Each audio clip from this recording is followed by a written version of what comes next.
history. But I honestly, the 7 car, we're told, will be full 2013 spec with the new chassis, the new underpinnings, the new aero around the front, the engine changes, and that car will... Oh, and there's been an incident for Straka, and there's heavy damage to the right front of that car.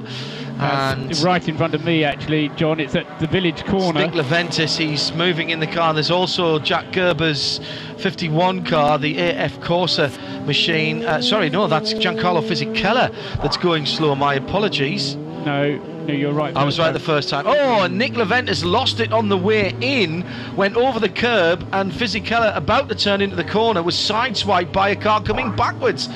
That's going to look good on the insurance form.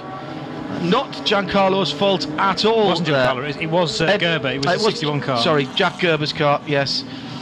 And that's poor Jack, the South African. He's got some radiator damage and some right front bodywork damage on that car. Far greater damage to the bodywork of Nick Leventis' car. He stayed in the car. The plucky British marshals are doing their best to get him out with marshal power, and they seem to be doing it, pushing him out of the gravel trap there. Paul, in your view? Yes, I mean, there's actually, to be fair, there's only about 6 of them, but just shows the strength of the British Marshal, I suppose. They've got him out of the gravel. I don't know that they're actually going to encourage him to go back and do what will amount to 3/4 of a lap, because although it's not very far to the national pits, it's a long way round to get all the way back to the International Grand Prix pits. And I suspect that what will, I don't know, I mean, the way that Nick is staying at the wheel suggests that he's keen to get on with it. Jack Gerber is just going through the Beckett's S's and causing problems for the Proton Ferrari. The Felbermeyer car there having to take to the grass in order to avoid Jack Gerber. The problem with that, Paul, is it doesn't look too bad for Jack. There's a little bit of bodywork damage just ahead of the right front wheel, but there was definitely some fluids coming out of that car. I'm not sure what happened to Nick,